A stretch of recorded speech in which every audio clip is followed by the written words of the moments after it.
C'est le temps des questions-réponses. Nous avons notre outil magique qui est le fameux micro lançable. Juste une petite règle, il faut bien l'approcher de la bouche pour qu'on puisse vous entendre quand vous allez poser vos questions. J'espère qu'il va y en avoir parce que j'ai très envie de lancer, même si ce n'est pas un exercice facile pour moi, mais j'ai besoin de m'exercer, donc j'attends vos questions. Alors, les personnes en ligne peuvent également poser leurs questions. Vous avez un bouton « Poser votre question » sur la plateforme. Soit on y répond ce soir si je les reçois, ou on peut répondre aussi en décalé. Nos experts sont là pour répondre à ces questions. Je me connecte tout de suite. Est-ce qu'il y a des questions dans la salle? Personne ne veut tester? J'aurais bien aimé lancer, c'est dommage.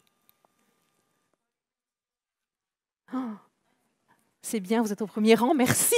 Je me rapproche.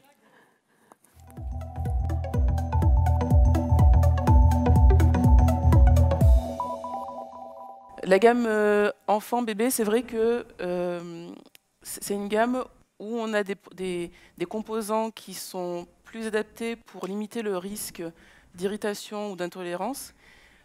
Après, il ne faut pas perdre de vue que plus la liste d'ingrédients est réduite, mieux c'est, et moins il y a de parfums, mieux c'est. Alors c'est vrai qu'on a plutôt tendance à conseiller de se tourner vers les dermocosmétiques, ce qu'on ne va pas pouvoir trouver en grande surface. Donc on peut, si la personne adulte a le souhait de se diriger vers des produits enfants ou bébés en officine, on peut conseiller sur les dermocosmétiques sans souci. Voilà.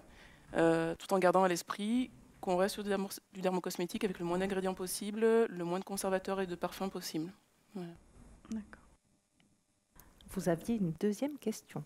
Donc dans toutes les pharmacies où j'ai travaillé, tous les pharmaciens, tous les préparateurs, même étudiants, à chaque fois c'était attention, n'allez surtout pas au soleil, c'est très dangereux, machin. Et j'ai Florence en cours l'année dernière, ou même l'année d'avant, ça commence à dater un peu, qui nous avait dit, ben non, du coup le soleil il n'est pas contre-indiqué, donc j'étais un peu étonnée. Et à chaque fois j'ai posé la question, c'était toujours non, c'est contre-indiqué. Donc comment je peux faire passer les messages parce que c'est préoccupant quand même. Merci Florence de faire passer des bons messages lors de tes cours. Effectivement, il n'y a pas de contre-indication au soleil lorsqu'on applique des dermocorticoïdes. Je ne vois pas bien quel est le risque. Est-ce que le patient pourrait penser qu'il y a une immunodépression qui est augmentée par le dermocorticoïde? Non, en fait, ça fait partie encore du spectre de la corticophobie. Et le soleil, alors bien sûr, il ne faut pas exposer et se surexposer au soleil, mais le soleil, ce n'est pas forcément mauvais, hein. On en a également besoin, c'est bon pour le moral. Et moi, en tant que dermatologue, je m'en sers pour traiter plein de pathologies, l'eczéma atopique, mais également le psoriasis et même certains cancers cutanés comme les lymphomes. Donc non, le soleil, faut pas non plus le diaboliser et surtout pas avoir peur de l'association dermocorticoïdes-soleil. Donc on peut leur dire tout à fait, s'ils vont à la plage l'après-midi, de se mettre le dermocorticoïde le matin. Ça a le temps de pénétrer et de même leur mettre le dermocorticoïde une fois par jour au moment où c'est le plus important. Alors c'est vrai qu'en général on le conseille le soir parce que le soir il y a la toilette et qu'ensuite on applique le topique, mais ça pose vraiment aucun souci. Bon, pas se tartiner à la plage quoi. Non, à la plage il faut, si on s'expose, se tartiner d'un photoprotecteur. Voilà, bon ben, je ferai passer les messages encore plus. Ça vous choque, vous me faites répéter 2 fois la même chose, ou 3 fois, mais oui, vraiment, le dermocorticoïde avec le soleil, aucun problème. Mais tout est confondu. Ils confondent beaucoup avec aussi tous les AINS en crème. Aussi, par exemple, parce que c'est des anti-inflammatoires, donc on confond tout. Et même si ce sont des pharmaciens, des préparateurs, la pharmaco, on mélange tout. Et le problème, c'est qu'après, on véhicule ça aux patients et dire des erreurs aux patients. Après, ils repartent avec nos erreurs à nous. Parce que c'est la dernière personne qui voit. J'ose pas les interrompre. Et oui, mais après, vous entendez le comptoir d'à côté. Et en fait, il faut absolument combattre ça et que vous ayez, surtout, d'un comptoir à l'autre, vous ayez la même vision des choses et que vous racontiez la même chose. Parce qu'après, le lendemain, il va tomber sur vous. Une autre fois, il va tomber sur votre collègue. Et si le discours n'est pas le même, il va être complètement perdu. Et il va retenir le pire. Il va retenir, finalement, je ne le fais pas. En fait, moi, je me suis déjà pris la réflexion comme quoi j'étais trop jeune pour dire ça et qu'il a préféré écouter le vieux. le titulaire. Oui, j'ai pas envie de dire ça quand même.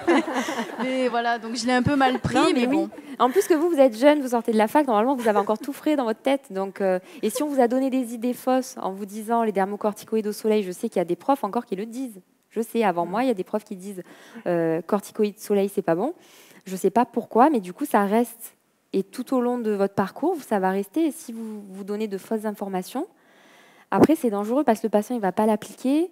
Déjà que la cortisone, il y a plein de raisons qui font qu'il ne le met pas, qu'il ne va pas mettre le traitement. En plus, vous en rajoutez. Non, le soleil, comme le disait Stéphanie, c'est un traitement, c'est de la photothérapie, ça fait du bien aussi. Il ne faut pas diaboliser. Et la cortisone, ça fait du bien aussi. Et sur l'eczéma, ça fait beaucoup de bien. Il ne faut pas diaboliser non plus. Donc, c'est des messages très importants. C'est long. C'est long à faire. C'est un travail de longue haleine.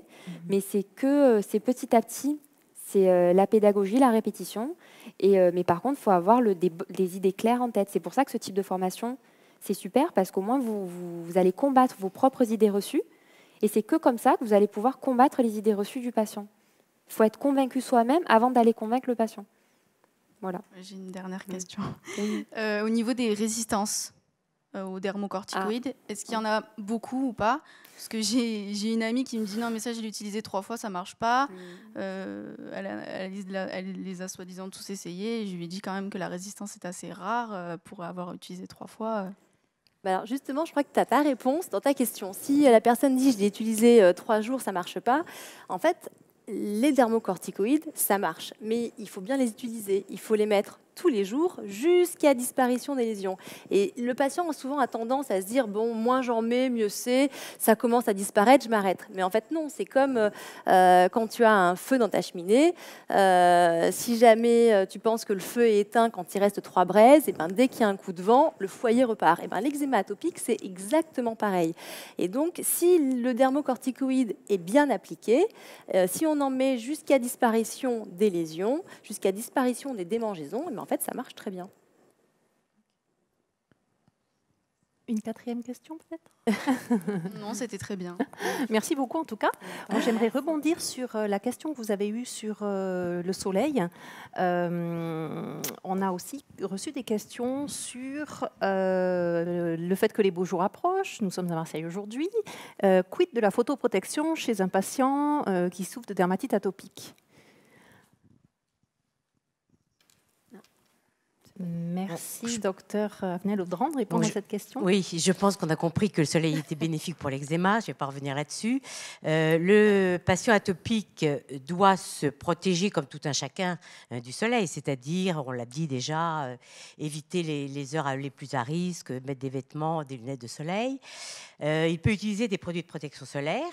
Ce produit de protection solaire, il doit être appliqué après le dermocorticoïde, si on vient juste de le mettre. On met d'abord le dermocorticoïde, on met après le produit de protection solaire.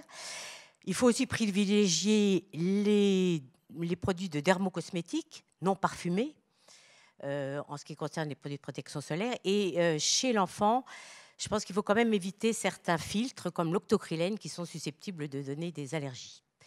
Mais les gammes actuelles spéciales enfants dermocosmétiques ne comportent plus d'octocrylène et je pense que donc on peut les conseiller sans problème. D'accord, merci. Est-ce qu'il y a d'autres questions dans la salle?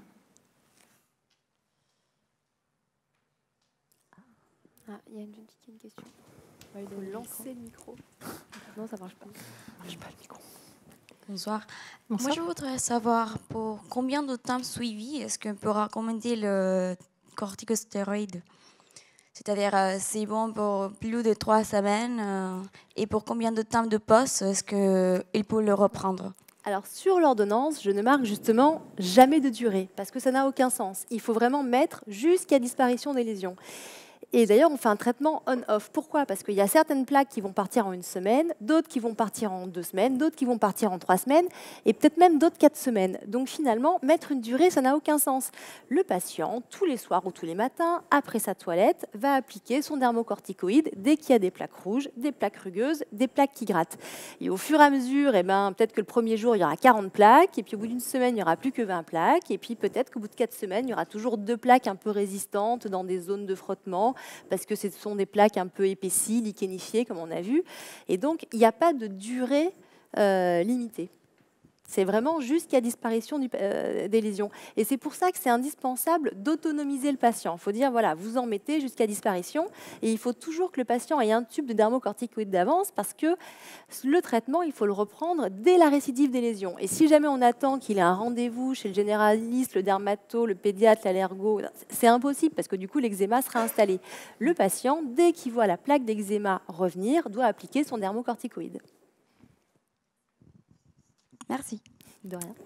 Alors, peut-être une question, Dr Sterling, vous avez évoqué le projet d'accueil individualisé, le PAI, à l'école. Est-ce que l'eczéma atopique justifie un PAI?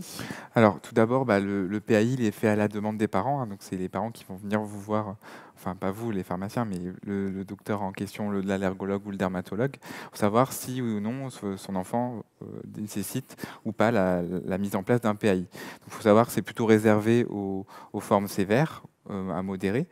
Et ces patients, on peut leur prescrire par exemple un émollient, notamment après le cours de sport où il s'est rincé, ou alors après la manipulation en art plastique, se mettre un peu d'émollient sur les mains. Mais je pense que en tout cas le dermocorticoïde, lui, il n'a pas sa place dans le PAI, mais c'est tout à fait possible de mettre en place ce genre de choses. Tout comme il pourra avoir un PAI pour ces autres comorbidités atopiques quand on a parlé tout à l'heure. Hein. D'accord, merci, c'est très clair. Une dernière question. On a eu beaucoup de questions de la part des étudiants quand on est intervenu dans les facultés au sujet de l'intérêt des compléments alimentaires, des prés, des probiotiques. Qu'en est-il? Alors c'est vrai que c'est une vaste question qui revient énormément. Et d'ailleurs, il y a beaucoup d'articles dans la littérature médicale dessus. Et quand on regarde un peu et qu'on fait une recherche sur PubMed, finalement, on trouve beaucoup d'articles.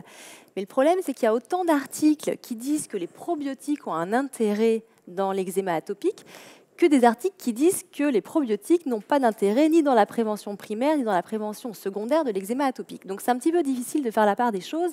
Et je crois que dans ces situations, lorsqu'on a une littérature aussi abondante et aussi contradictoire, c'est qu'on n'a pas de données finalement assez robustes pour pouvoir aller dans un sens ou dans un autre.